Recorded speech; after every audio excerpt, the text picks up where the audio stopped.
উচ্চতর গণিতের 17 নং প্রশ্নটি হচ্ছে, কোন শ্রেণীর 30 জন শিক্ষার্থীর মধ্যে 19 জন অর্থনীতি, 17 জন ভূগোল, 11 জন পৌরনীতি, 12 জন অর্থনীতি ও ভূগোল, 4 জন পৌরনীতি ও ভূগোল, 7 জন অর্থনীতিতে নীতি ও পৌরনীতি এবং 3 জন 3টি বিষয় নিয়েছে।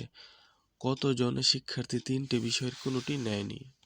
এই প্রশ্নটি এখানে দেওয়া আছে। এখন আমরা এখানে সমাধান করব। মনে করি ওই শ্রেণীর সকল শিক্ষার্থীর সেট ইউ। যেসব ছাত্র অর্থনীতি নিয়েছে তাদের সেট এফ, যারা ভূগোল নিয়েছে তাদের সেট জি এবং যারা পৌরনীতি নিয়েছে তাদের সেট সি। প্রশ্ন মতে n of u equal to 30, n of u equal to 30, মোট শিক্ষার্থী 30। n of e মানে ইকোনমিক্সে 19 জন 19, geography 17, civics 11, economics intersection geography অর্থনীতি ও ভূগোল নিয়েছে 12 জন, সিভিক্স জিওগ্রাফি নিয়েছে 4 জন, ইকোনমিক্স এবং সিভিক্স নিয়েছে 7 জন। n of e intersection G intersection C equal to 3। 3 মানে হচ্ছে 3টি বিষয় নিয়েছে এমন সংখ্যা 3 জন। 3টি বিষয়ের কোনোটি নেয়নি এমন শিক্ষার্থী, n of u বাদ n of e union G union C. তাহলে আমরা এই অংশটুকু কাজ করে নিই। n of e union G union C. এখন আমরা প্রথমে আলাদা আলাদা সাবজেক্টগুলো যোগ করব। ইকোনমিক্স, জিওগ্রাফি, সিভিক্স এগুলো আলাদা আগে যোগ করব, তারপর বিয়োগ করব যেগুলো ইকোনমিক্স এবং জিওগ্রাফি এটা যারা নিয়েছে তাদেরকে বিয়োগ করব, ইকোনমিক্স সিভিক্স যারা নিয়েছে তাদেরটা বিয়োগ করব, সিভিক্স জিওগ্রাফি যারা নিয়েছে সেটাও বিয়োগ করব, আর 3 সাবজেক্ট যারা নিয়েছে তাদেরটা যোগ করব। অর্থাৎ প্রথমে সিঙ্গেল সাবজেক্টগুলো যোগ করব, তারপরে যারা 2টি করে সাবজেক্ট নিয়েছে তাদেরটা বিয়োগ করব, তারপর 3টি সাবজেক্ট নিয়েছে তাদেরটা যোগ করব। এবার সমান দিয়ে n of e এর মান ছিল কত? 19। n of e এর মান ছিল 19। এই সব মানগুলো এখান থেকে দেখে দেখে উঠিয়ে দেব। n of e এর মান, যেহেতু এখানে প্রথমে এর মান 19, জি এর মান হচ্ছে 17, সি এর মান 11, এগুলো প্লাস ছিল, মাইনাস ই ইন্টারসেকশন জি এটার মান ছিল 12, যেহেতু মাইনাস ইসি ই ইন্টারসেকশন সি এর মান ছিল 7, আর সি ইন্টারসেকশন জি এর মান ছিল 4, এগুলো দিলাম, আর ই ইন্টারসেকশন জি ইন্টারসেকশন সি এর মান ছিল 3, এর যোগ দিলাম। এখন আমরা যোগগুলো আলাদা যোগ করে নিই। 19, 17, 11 and 3 এইগুলো কিন্তু সব যোগ। এই 4টা যোগ করলে কত হয়? 50। আর 3টি রয়েছে বিয়োগ, মানে 12, 7, 4। এই 3টাকে বিয়োগ, 3টাকে আমরা একত্রে করে দিই, সেটা হয় 23। যেহেতু বিয়োগ আমরা বিয়োগে লিখে দেব। এখন 50 থেকে 23 বিয়োগ করতে হবে, বিয়োগ করলে কত হয়? 27। 3টি বিষয়ের কোনোটি নেয়নি এমন শিক্ষার্থী, n of u বাদ n of e union G union C. n of u হচ্ছে 30, মানে মোট শিক্ষার্থী 30, আর মাইনাস হচ্ছে 27 যেটা আমরা একটু আগে পেলাম। এই দুটো বিয়োগ করলে হয় 3 জন। 3টি বিষয়ের কোনোটি বিষয় নেয়নি এমন শিক্ষার্থী হচ্ছে 3 জন। এটাই হচ্ছে 17 নং প্রশ্নের সমাধান।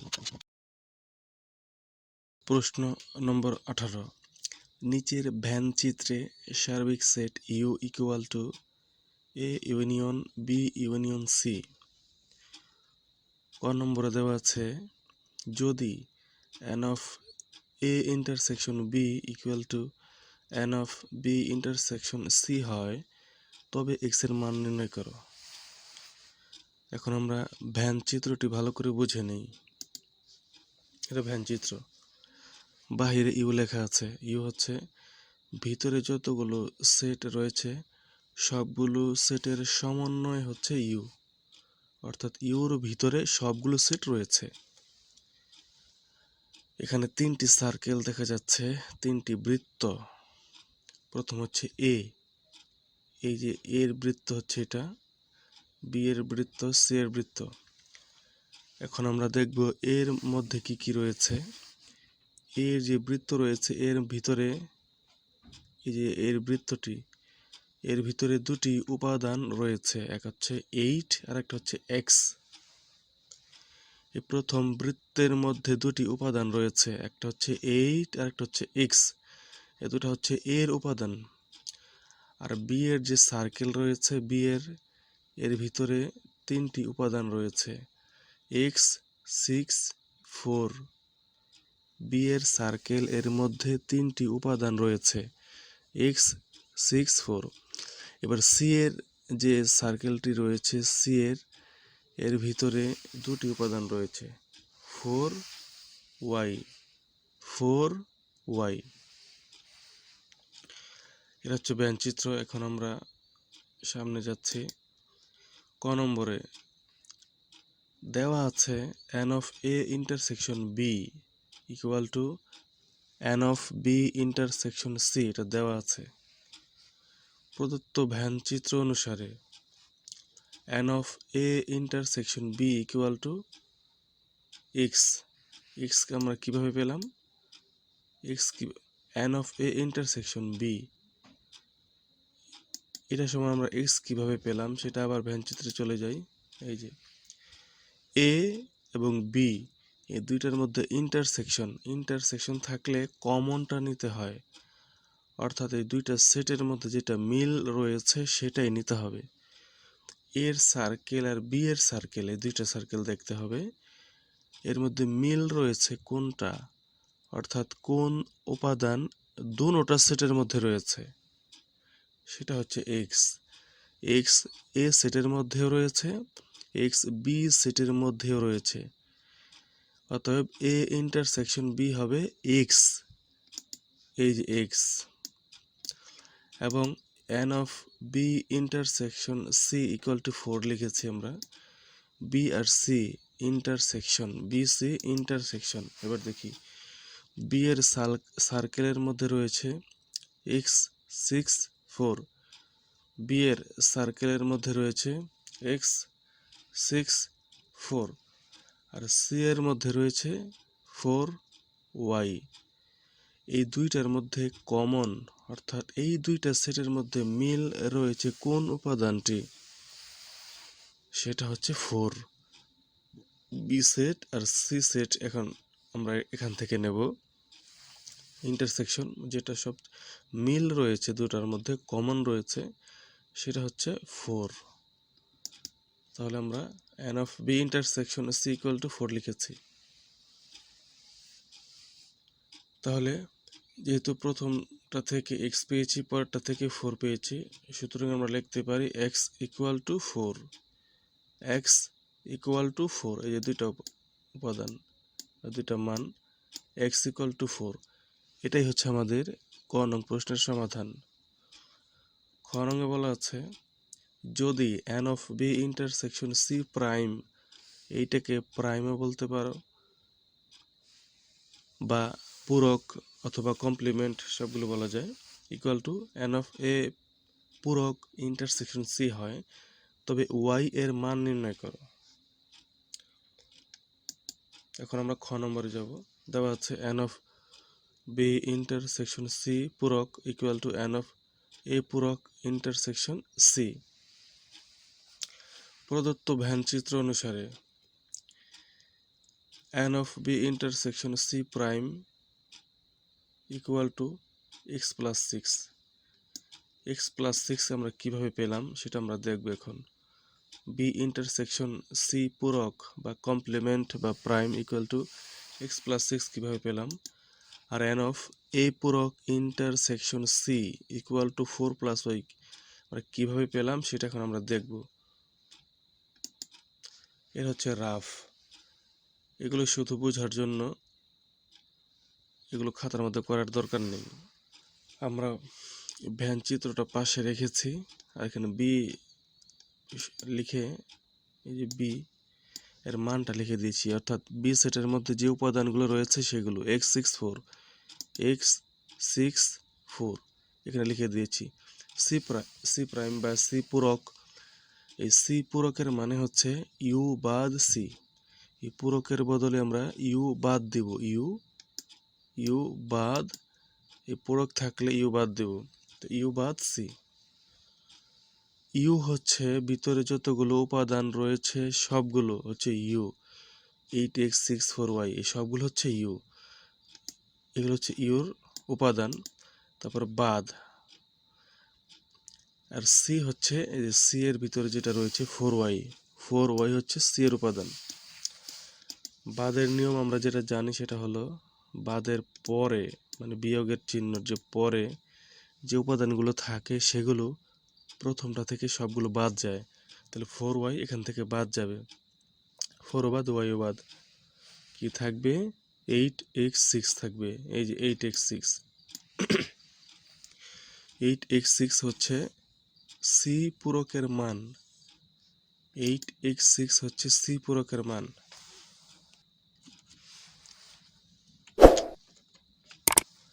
এইট এক্স সিক্স সি পূরকের মান। তাহলে আমরা বি ইন্টারসেকশন সি পূরক কি লিখতে পারি? বি ইন্টারসেকশন সি পূরকের মানে হচ্ছে এই যে এই বি এর উপাদান আর সি পূরকের উপাদান এই দুইটার মধ্যে কি মিল রয়েছে, কমন রয়েছে। বি এর উপাদান আর সি পূরকের উপাদান এই দুইটার মধ্যে কমন রয়েছে এক্স এবং 6। এই বি এর উপাদান আর সি পূরকের উপাদানের মধ্যে দুটি উপাদান মিল রয়েছে, অর্থাৎ দুটো জায়গায় রয়েছে, সেটা হলো এক্স আর 6, এখানেও রয়েছে x6, এখানেও রয়েছে x6। তাহলে এই দুইটাই হবে বি ইন্টারসেকশন সি পূরকের উপাদান বা মান x6। এই যে আমরা দেখি এখন এই যে x6, এটাকে আমরা প্লাস চিহ্ন, যখন আমরা অ্যান অফ লিখবো, n of B intersection C পূরক ইকুয়াল টু, তখন এই দুটো উপাদানকে প্লাস দিয়ে দিব, x প্লাস 6, এই দুটো ছিল মিল। এবার আমরা এটা দেখি এ পূরক, এ পূরকের মানে হচ্ছে ইউ বাদ এ, এ পূরকের মানে হচ্ছে ইউ বাদ এ। তাহলে ইউর মান এখানে বসিয়ে দেব, বাদ এর মান বসিয়ে দেব। এবার বাদের পরে যে উপাদানগুলো রয়েছে সবগুলো এই উপাদানগুলো থেকে ইউর উপাদানগুলো থেকে বাদ দিয়ে দেব, তাহলে কি থাকবে 6 4y, এই তিনটা হচ্ছে এ পূরকের মান। আর সি এর উপাদান হচ্ছে সার্কেল থেকে পেয়েছি আমরা 4y, সি এর উপাদান হচ্ছে 4y, এই সার্কেল থেকে আমরা পেয়েছি ভ্যানচিত্র থেকে। তাহলে এ পূরক intersection C equal two 4y হবে, কারণ সি এর উপাদান আর এই পূরকের উপাদানের মধ্যে কি মিল রয়েছে, অর্থাৎ কমন রয়েছে কি, সেটা হচ্ছে 4y। অতএব এই পূরক intersection C equal two 4y হবে। এটাই হচ্ছে আমাদের রাফটা, এটা খাতা ওঠানোর প্রয়োজন নেই। তাহলে এই যেখানে আমরা পেয়েছি n of B intersection C prime equal to x plus 6, n of A পূরক intersection C equal to 4 plus Y, অর্থাৎ যখন অ্যান দিয়ে লিখবো তখন এগুলো প্লাস দিয়ে লিখবো, ভিতরে প্লাস দিয়ে দেব। তাহলে যেহেতু আমরা দুটো মান পেয়েছি এখন, সুতরাং X plus 6 equal to 4 plus Y, এটা আমরা লিখবো। যে মান দুটি পেয়েছিলাম এই যেখানে এক্স প্লাস 6 এক্স প্লাস 4, এই দুটি এখন আমরা লিখব। এই যে লিখে দিয়েছি, একটা সমানের বাম পাশে একটা সমানের ডান পাশে লিখে দিয়েছি। দেওয়ার পরে এখন আমরা পক্ষান্তর করব, অর্থাৎ সমানের ডান পাশে যা রয়েছে সবগুলো বাম পাশে নিয়ে আসবো, বাম পাশে যা রয়েছে সবগুলো ডান পাশে নিয়ে যাব, আর এতে করে কোনো চিহ্নের পরিবর্তন হবে না। সবগুলো ডান পাশ বাম পাশ করলে সবগুলো কোনো চিহ্ন পরিবর্তন হয় না, আর একটা দুইটা করলে মানে সবগুলো না করলে একটা দুইটা তিনটা এগুলো করলে চিহ্ন পরিবর্তন হয়ে যায়। তাহলে এখন আমরা কি লিখব, 4y ইকুয়াল টু, এখানে x এর মান, x ছিল এখানে, x এর বরাবর 4 লিখেছি, x এর মান লিখেছি, ক হতে x এর সমান 4 বসিয়ে, ক এর মধ্যে পেয়েছিলাম x সমান 4, সেই 4 এখানে বসিয়ে দিয়েছি, অর্থাৎ x এর মান বসিয়েছি। এবার এই y এটা বাম পাশে ঠিকই থাকবে, আর 4 বাম পাশে রয়েছে ডান পাশে চলে যাবে, যেহেতু 4 ডান পাশে চলে যাবে সেখানে 4কে মাইনাস লিখতে হবে, কারণ 4 প্লাস অবস্থায় রয়েছে, চিহ্ন নাই, এর মানে হচ্ছে প্লাস, চিহ্ন দেওয়া না থাকলে সেটা হচ্ছে প্লাস, তাহলে ডান পাশে গেলে মাইনাস হয়ে যাবে, মাইনাস হয়ে গেছে। এবার ডান পাশে কী কী রয়েছে, 4 প্লাস 6 মাইনাস 4, সহজ হিসাবে এই 4 মাইনাস 4 আর প্লাস 4 কাটা, রইল 6 লিখে দিলাম, সুতরাং y ইকুয়াল টু 6। এটাই হচ্ছে আমাদের খ নং প্রশ্নের সমাধান। গ নম্বর প্রশ্নের মধ্যে যেটা ছিল সেটা হলো n অফ u এর মান নির্ণয় করো। আমরা জানি ইউ হচ্ছে ভিতরে যতগুলো সেট রয়েছে এর সবগুলো উপাদান নিয়ে, অর্থাৎ ভিতরে যতগুলো উপাদান রয়েছে সবগুলো উপাদানই হচ্ছে ইউর মান বা ইউর উপাদান। তাহলে আমরা গ নম্বরটা করব। ভ্যান চিত্র অনুসারে n of U equal to 8 plus X plus 6 plus 4 plus Y, অর্থাৎ ভ্যান চিত্রের ভিতরে যতগুলো উপাদান ছিল সবগুলো এখানে নিয়ে আসছি। আনার পরে এখন আমরা কি করব, এই রাশিতে এক্স আর ওয়াইয়ের মান বসিয়ে দেব। 8-এর 8 ঠিকই থাকবে, এক্সের মান 4, 6 ঠিকই থাকবে, 4-এর 4, ওয়াইয়ের মান পেয়েছি আমরা 6, অর্থাৎ এক্স আর ওয়াইয়ের মান বসিয়ে দিলাম এখানে। এখন এই সবগুলো যোগ করলে কি হয়, 28, অর্থাৎ 28 হচ্ছে আমাদের গ নং প্রশ্নের সমাধান। যেখান দিয়ে সমস্যা সেখানে একটু বারে বারে টেনে টেনে দেখলে সেই জায়গাটা আশা করি বুঝে আসবে। এরপরে আমরা 19 নং প্রশ্নের সমাধান করব। ভ্যানচিত্র হতে পাই 2x, x, 1x, x minus 1, 2, অর্থাৎ ভ্যানচিত্রের ভিতরে যা যা ছিল সবগুলো এখানে লিখে দিয়েছি, ইকুয়াল টু 50। 50 হচ্ছে ইউ, অর্থাৎ সার্বিক সেট যেটা ইউ, ভিতরে ভ্যানচিত্রের ভিতরে যে সেটগুলো উপাদানগুলো থাকে সবগুলো মিলিয়ে হচ্ছে ইউ। আর দেওয়া আছে আমাদের n of U equal to 50, অতএব আমরা সমানের ডান পাশে 50 লিখে দেব। এবার বা লিখে পরের রাশিতে এই উপরে যা যা রয়েছে এগুলো যোগ বিয়োগ করে এখানে এটা লিখে দিয়েছি 5x প্লাস 10। কীভাবে হলো, 2x, x, x, তাহলে কয়টা, 2x মানে 2টা x, এখানে একটা 3টা, এখানে একটা 4টা, আর এখানে একটা 5টা, এই 5টা হচ্ছে x মানে 5x লিখে দিলাম। আর 10 কীভাবে পেলাম, 1, 1 আর এই 1 কাটা, মানে যেহেতু একটা প্লাস 1 একটা মাইনাস 1 কাটা, কি থাকলো এখানে 2, 3, 2, 3 হচ্ছে 5, 5 আর এই হচ্ছে 5, এই 10, এই 10 লিখে দিলাম। আর ডান পাশে 50-এর 50 ঠিকই থাকবে, তাহলে কি পেলাম 5x প্লাস 10 ইকুয়াল টু 50। এবার এই পাশে এখানে কি লিখেছি, 5x বাম পাশে ঠিকই থাকবে, 10 বাম পাশে ছিল, ডান পাশে চলে গেল মাইনাস হয়ে, বাম পাশে প্লাস ছিল ডান পাশে মাইনাস হয়ে চলে গেল। তারপরে এখানে হচ্ছে 50 থেকে 10 বিয়োগ করলে হয় 40। আবার এখানে 5x, 5 আর x হচ্ছে গুণ অবস্থায় রয়েছে, x লিখে দিলাম, 5 ডান পাশে গেলে ভাগ হয়ে যাবে, 40-এর নিচে 5 লিখে দিলাম, এটা ভাগ হয়ে গেল। আর 40কে 5 দিয়ে ভাগ করলে হয় 8, x ইকুয়াল টু হচ্ছে 8। এটা হচ্ছে ক নং প্রশ্নের সমাধান। আমরা এখন খ নং প্রশ্নে যাব।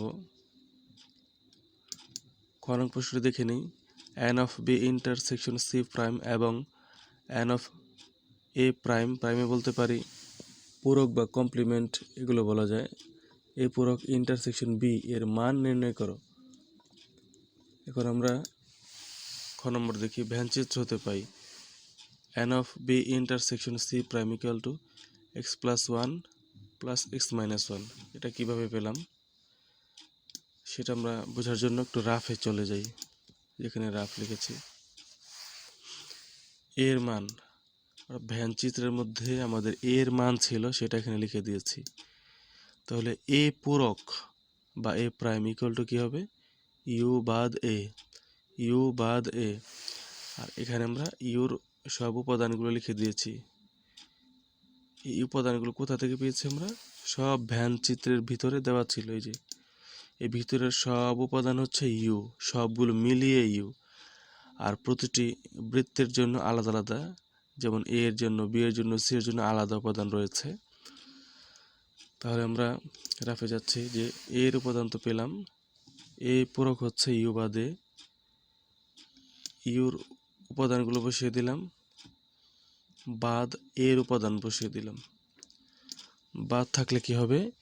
অর্থাৎ এই যে এর যে উপাদানগুলো রয়েছে সব ইউ থেকে বাদ যাবে। এখান থেকে বাদ দেওয়ার পরে যা যা থাকবে সেগুলো হচ্ছে এখানে লিখে দিয়েছি।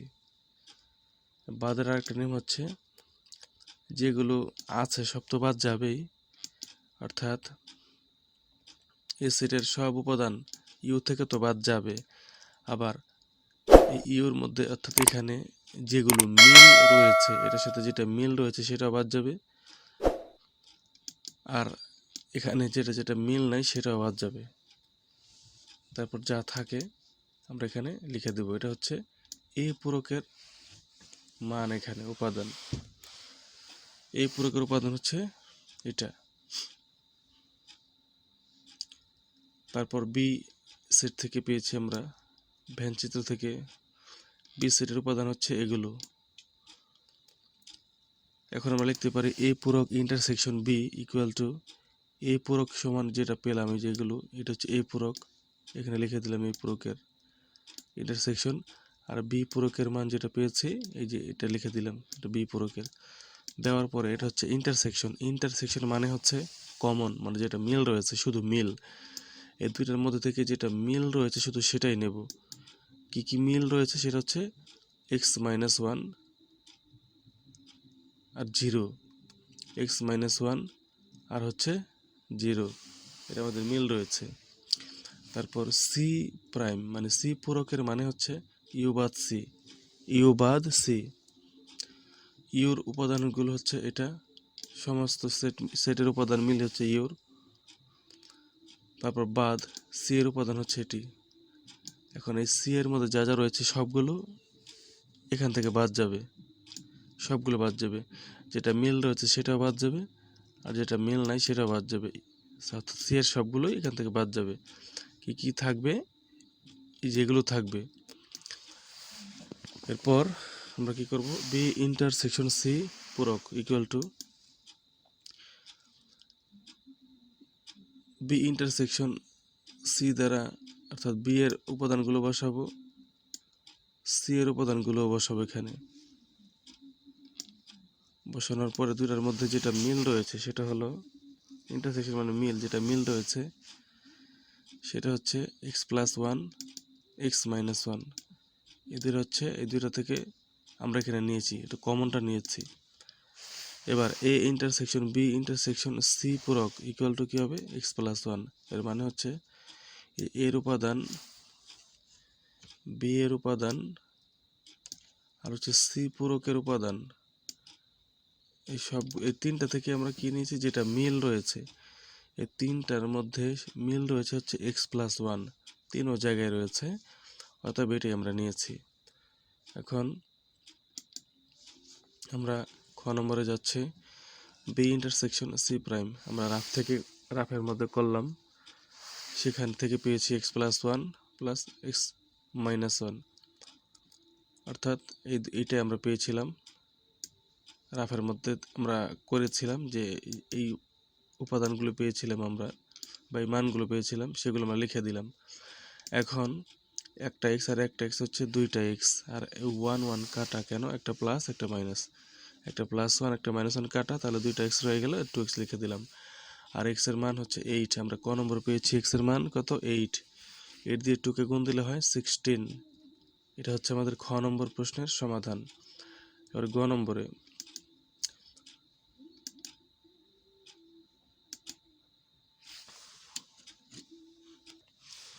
ক নম্বরের ডান পাশে যেটা ছিল সেটার সমাধান করবো এখন আমরা। আগেরটা বাম পাশেরটা করলাম। তো ডান পাশে ছিল এন অফ এ পূরক ইন্টারসেকশন বি ইকুয়াল টু, এটা সমান আমরা পেয়েছি x-1 + 0। আমরা রাফের মধ্যে এ পূরক ইন্টারসেকশন বি শুধু এতটুকুর মান পেয়েছিলাম, এতটুকুর মান। তো যেহেতু এখানে এন অফ দিয়েছি, এখানে প্লাস দিয়ে দেব, এন অফ থাকলে এখানে প্লাসটা দিয়ে দেব। এখন আমরা এক্স ঠিকই লিখবো, 0 বাদ হয়ে যাবে, এক্স মাইনাস 1 থাকবে। তো এক্সের মান হচ্ছে 8, ক থেকে পেয়েছি, ক থেকে এক্স সমান 8 বসিয়ে এখানে করবো বাকিটা আমরা। তাহলে 8 থেকে 1 চলে গেলে 7, এটা হচ্ছে আমাদের খ নম্বরের ডান পাশের সমাধান। এবার আমরা গ নম্বরে চলে যাব। গ নম্বরে n of A intersection B intersection C পূরক ইকুয়াল টু এক্স প্লাস 1। এটাও আমরা রাফের মধ্যে পেয়েছিলাম যে A intersection B intersection C পূরক ইকুয়াল টু এক্স প্লাস 1, অর্থাৎ তিনটার মধ্যে যেটা কমন ছিল সেটা আমরা নিয়েছিলাম। এটা হচ্ছে আমাদের মান, এখানে বসাবো। এক্সের মান হচ্ছে 8, ক নম্বর পেয়েছিলাম, এক্সের মান 8, 1 এদের যোগ করলে হয় কত, 9 হচ্ছে আমাদের গ নম্বর প্রশ্নের সমাধান। এই হলো আমাদের 19 নম্বর প্রশ্নের মূল সমাধান। যেখানে প্রবলেম মনে হবে বা যেখানে বুঝতে সমস্যা হবে সেখানে একটু বারে কয়েকবার দেখলেই আশা করি সেখানকার সমস্যার সমাধান হয়ে যাবে। সবাই ভালো থাকবেন। পরবর্তী অঙ্কের জন্য আমরা সবাই অপেক্ষা করি। সবাই ভালো থাকবেন। আল্লাহ হাফেজ।